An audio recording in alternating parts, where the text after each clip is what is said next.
नमस्कार मित्रों, मैं हूं अवधेश कुमार।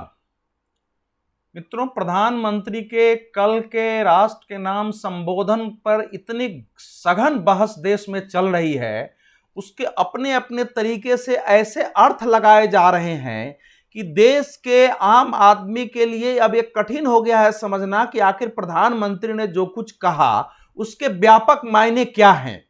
समस्या यह है कि नरेंद्र मोदी के आने के बाद जो राजनीति के जो जो जो शब्दावलियां थी, जो राजनीति के शब्दकोश थे, आवरण कोश थे, व्यवहार कोश थे, उसमें बदलाव आ गया। उसी ढंग से आर्थिक क्षेत्र में, अर्थनीति के क्षेत्र में नरेंद्र मोदी ने अनेक पुरानी शब्दावलियों को, नियमों को, जो बने बनाए परंपरागत जो है प्रचलन थे, जो शब्द थे, वो सब बदले हैं। लेकिन दुर्भाग्य यह है कि हमारे देश के जो विश्लेषक है, चाहे वो राजनीतिक विश्लेषक हो, आर्थिक विश्लेषक हो, वो परंपरागत शब्दावली, ढांचे और खांचे में विश्लेषण करने की कोशिश करते हैं और उसमें यह समझना मुश्किल हो जाता है। वो ढूंढते हैं किसमें कितना पैसा जा रहा है, किसमें क्या है। प्रधानमंत्री ने उसमें पैसे की बात, 20 लाख करोड़ के कुल पैकेज की बात अवश्य की, लेकिन प्रधानमंत्री के भाषण का मूल थीम वो नहीं था।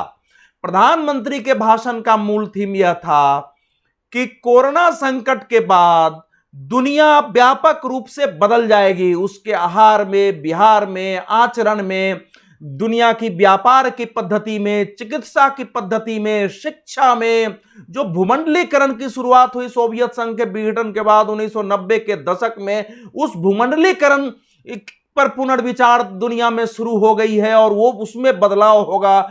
कुल मिलाकर दुनिया एक न्यू इंटरनेशनल ऑर्डर, एक नई अंतर्राष्ट्रीय व्यवस्था की ओर बढ़ेगी।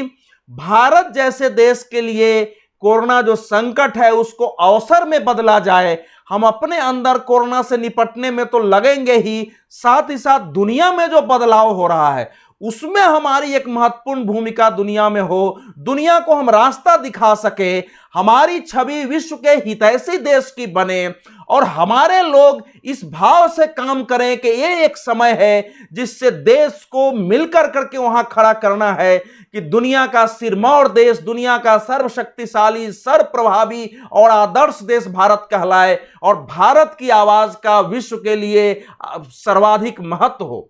नरेंद्र मोदी जब से सत्ता में आए हैं, उन्होंने विदेश नीति में हमेशा वसुधैव कुटुंबकम की, भारत की प्राचीन सभ्यता संस्कृति के अंदर जो सर्वे भवन्तु सुखिनः सर्वे सन्तु निरामया का भाव रहा है, जो संपूर्ण पृथ्वी को माता भूमि पुत्रो हम पृथिव्या, संपूर्ण पृथ्वी जो है वो हमारी माता है, हम उसके पुत्र हैं, ये भाव जो एक भारत की संस्कृति में रही उसका प्रचार करते रहे हैं। उन्होंने कहा भी है कि भारत कभी भी आत्मसंकुचन वाला देश नहीं रहा है। हमारी एक हमेशा वैश्विक दृष्टि रही है, विश्व कल्याण की दृष्टि रही है और उसी दृष्टि से हमको काम करना है। यह बात सही है कि कोरोना संकट ने बताया है कि हमको आत्मनिर्भर बनना है। इस संकट में हमको स्थानीय चीजें ही खरीदने को और उन पर निर्भर रहने को मजबूर होना पड़ा है। तो उसके लिए उन्होंने कहा कि भाई जो लोकल है उसका महत्व इसने बढ़ाया है और केवल भारत में नहीं दुनिया भर में बढ़ा है, इसलिए लोकल के प्रति वोकल हो, उन्होंने कहा। उन्होंने ये कहा कि जो आज ग्लोबल ब्रांड दिख रहे हैं वो भी किसी समय लोकल ब्रांड थे, वो बढ़े हैं। तो भारत के लोकल ब्रांड को ताकत देनी है, हमको उसको खरीदना है और उसको ऐसा बनाना है कि वो विश्व ब्रांड के रूप में खड़ा हो, उसकी क्वालिटी बेहतर हो, उसका मूल्य दुनिया में टिकने लायक हो, लोगों को आकर्षित करने वाला हो, ऐसे सामग्री लोकल स्तर पर हमारा निर्माण हो। जो मूल थीम प्रधानमंत्री के भाषण का था वो था आत्मनिर्भरता का। और आत्मनिर्भरता कोई आज से नई बात हो रही है, महात्मा गांधी ने भी देश के आत्मनिर्भरता की बात की, दीनदयाल उपाध्याय ने की, एक हद तक जयप्रकाश नारायण ने आत्मनिर्भरता की बात की, राम मनोहर लोहिया ने अपने विचार में आत्मनिर्भरता की बात की है। लेकिन उस समय और आज में अंतर आ गया है।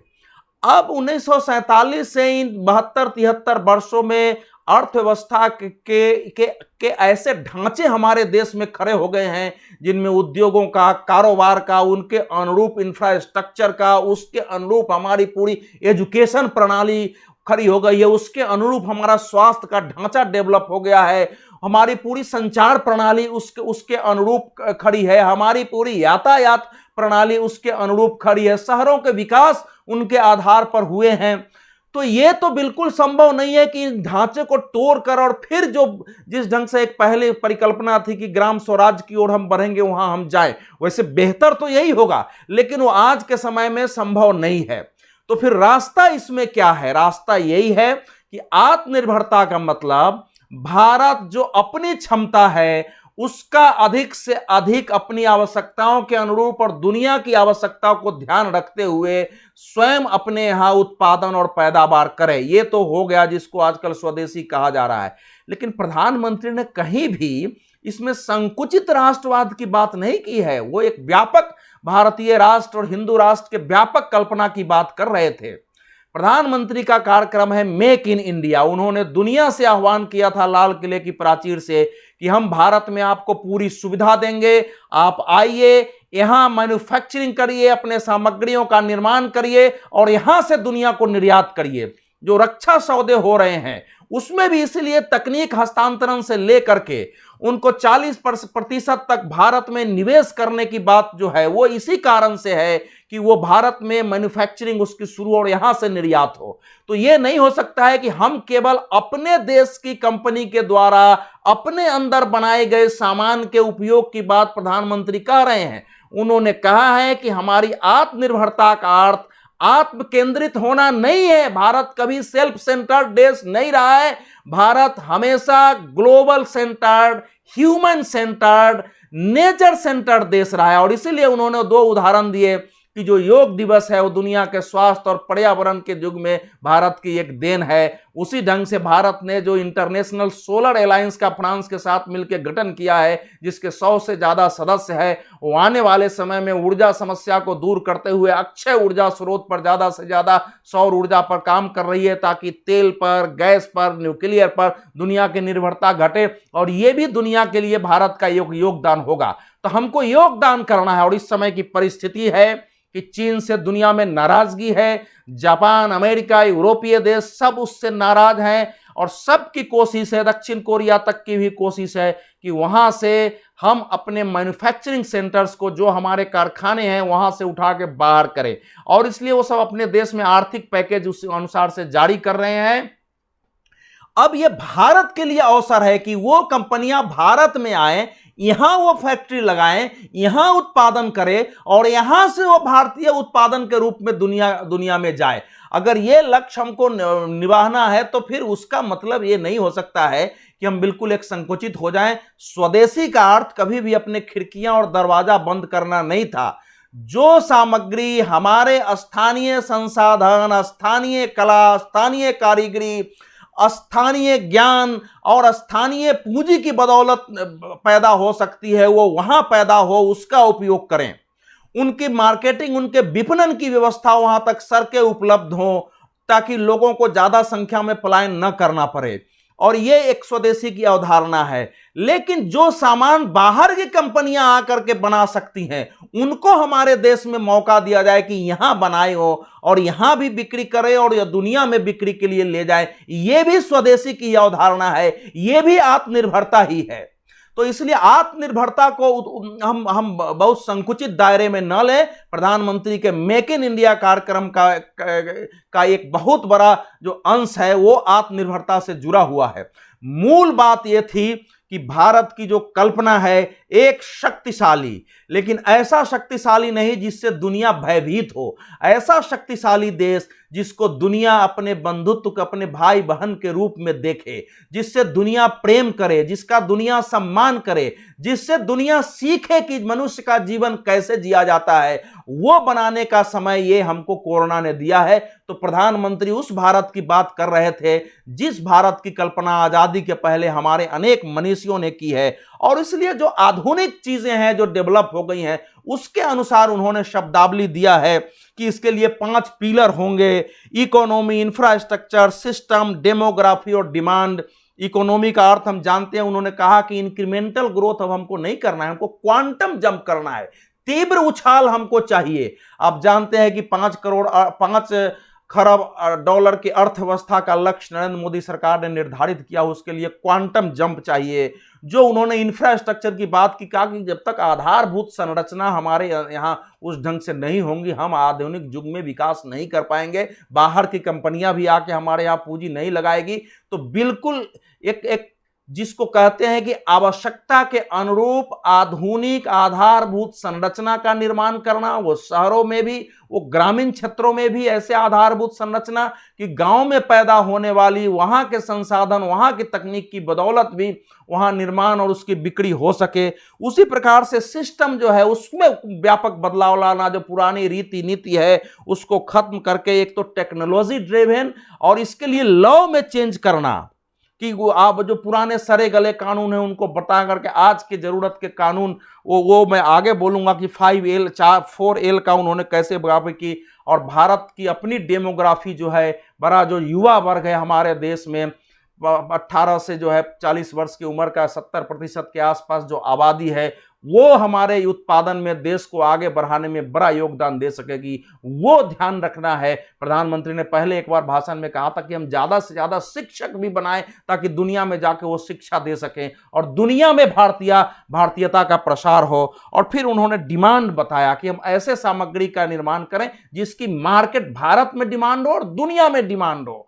तो ये 5 चीजें आज के किसी भी अर्थव्यवस्था को आगे बढ़ाने के लिए, देश को मजबूत करने के लिए जरूरी है। और उसके लिए उन्होंने 4 लक्ष्य साधने की बात की है। 4L के लक्ष्य का पहला L है लैंड, यानी जमीन। अगर आपके पास जमीन उपलब्ध नहीं हो तो मैन्युफैक्चर नहीं हो सकता है। तो बेकार पड़ी सरकारी जमीन के सहारे लैंड कॉर्पोरेशन या बैंक बनाकर इस समस्या को दूर किया जाए।